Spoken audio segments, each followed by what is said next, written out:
Operation Zarb Azb Pakistani فوج کا جون 2014 کو وزیرستان میں شروع کیا گیا عسکری آپریشن ہے۔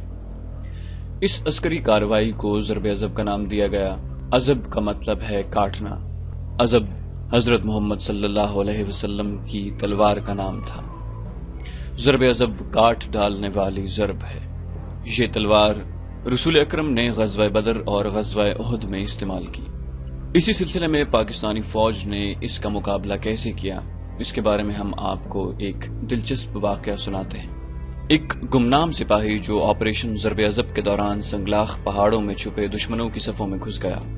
وزیرستان میں پرخطر پہاڑیاں جسے دشمنوں نے اپنا مسکن بنایا ہوا تھا اور جہاں تک پہنچنا اور زمینی آپریشن ممکن نہیں تھا، کیونکہ دشمن ایسی جگہ پر موجود تھا جو اونچائی پہ تھی اور ان کا فائر سیدھا فورسز کو سامنے سے ہٹ کرتا۔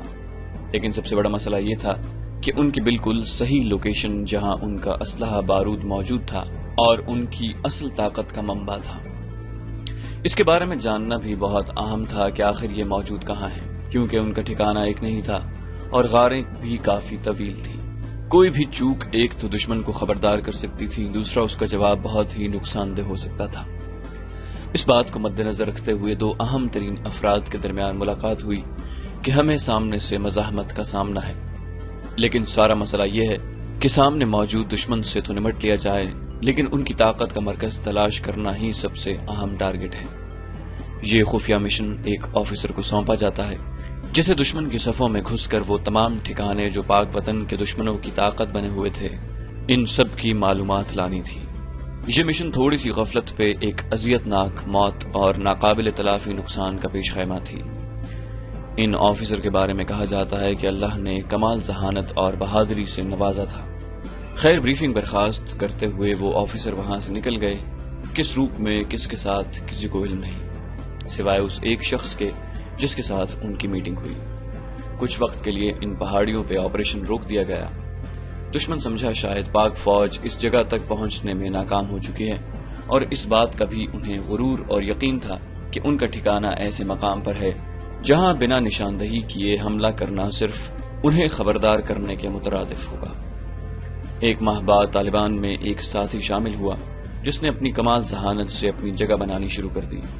کچھ ہفتوں کے بعد اس شخص کی مہارت اور ذہانت کی خبریں خارجیوں کی مرکزی قیادت پہنچی کہ کیسے انتہائی ذہین شخص نے ان کے بکھرے ٹولے کو سمیٹا، انہیں تربیت دی، ان کے ٹھکانوں کو مزید مضبوط کرنے میں مدد دی، یہاں تک کہ اسے اس ٹھکانے پر موجود طالبان کے اعلیٰ عہدیداران تک بالآخر رسائی مل گئی۔ اس دوران اسے سارے ٹھکانے کی معلومات دی گئی۔ اس سے مشورہ لیا گیا کہ کس طرح کام کرنا ہے، پاک فوج سے بچنا ہے۔ غرض کمانڈر اس کے دیوانے ہو چکے تھے۔ اس پہ اندھے اعتماد کے سبب تمام راز اس پہ کھول دیے گئے۔ تمام اسلحہ ڈپو، غاروں میں موجود ٹھکانے، خارجیوں کے ہونے والے اجلاسوں میں اسے اہم معاملات کی ذمہ داری سونپی جاتی، اس کی بات کو انتہائی اہم سمجھا جاتا۔ اس دوران وہ گمنام مجاہد پاک فوج کے عہدیداران سے بھی رابطے میں رہا اور کچھ وقت کے لیے نظروں سے اوجھل ہو کر تمام خبروں سے ہر چند دن بعد آگاہ کرتا رہا۔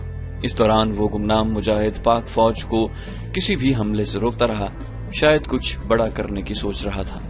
تقریباً 10 دن بعد اس آفیسر نے پاک فوج کے اپنے اعلیٰ آفیسر کو ایک پیغام بھیجا کہ کل مرکزی مقام پر بڑی تعداد میں خارجی اکٹھے ہو رہے ہیں، جن میں افغانستان سے بھی لوگ آ رہے ہیں، اور پاکستان میں حملوں کے حوالے ایک نئی لہر شروع کرنے کے حوالے سے حکمت عملی ترتیب دی جائے گی۔ ٹائم اور کوآرڈینیٹس دے دیے گئے۔ اس کے بعد کل بات کرنے کا کہہ کر مزید کچھ کہے بغیر رابطہ منقطع کر دیا گیا۔ یہاں پاک فوج نے ایئر فورس کے افسران سے ایک میٹنگ کر کے انہیں معلومات فراہم کر کے الرٹ رہنے کا حکم دے دیا۔ دوسرے دن ٹھیک 2:22 پر رابطہ کیا گیا کہ صرف 15 منٹ ہیں، آپ اس دوران حملہ کر سکتے ہیں۔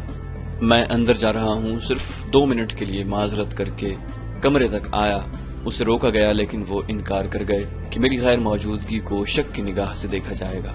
غار طویل ہے، میرے لیے نکلنا ممکن نہیں، یہ جان اسی وطن کے کام آ جائے، اس سے بڑی کیا بات ہو سکتی ہے۔ آپ بسم اللہ کریں ورنہ ایسا موقع آپ کو دوبارہ نہیں ملے گا۔ میں جا رہا ہوں، اللہ اکبر، پاکستان زندہ باد۔ مزید کچھ کہا سنا جاتا لیکن رابطہ منقطع کر دیا گیا۔ وہاں ایئر فورس کو حملے کا الرٹ جاری کر دیا گیا۔ پاکستان کے شاہین ٹھکانے کی جانب روانہ ہوئے۔ وہاں پاکستان کا عظیم بیٹا، پاکستان کا فخر، ہمارا گمنام بیٹا اپنی جان دینے کے انتظار میں اپنی جگہ بیٹھا، اپنے دشمنوں کی عبرتناک موت اور اپنی شہادت کا منتظر تھا۔ چند منٹ بعد ہی طیاروں کی گھن گرج سنائی دی۔ اس سے پہلے کہ دشمن سنبھلتا، دشمن کا ٹھکانہ چند ہی لمحوں میں مٹی کا ڈھیر بن گیا۔ اسلحے اور بارود کے ڈپو میں لگی آگ نے سارے ٹھکانے کو ملیا میٹ کر دیا۔ اس طرح پاکستان کے عظیم بیٹے نے اپنی جان کے بدلے میں وطن کی حفاظت اور وطن دشمنوں کی موت کا سودا کر لیا۔ یہ تو ایک بیٹا تھا، ایسے کئی بیٹے اپنی جانیں قربان کر چکے جن کی کبھی خبر نہ ہوئی، لیکن یہ بیٹے ہمیشہ ہماری دعاؤں میں موجود رہیں گے۔ آج یہ امن، یہ خوشحالی ہمارے انہی گمنام بیٹوں کی قربانیوں کے سبب ہے۔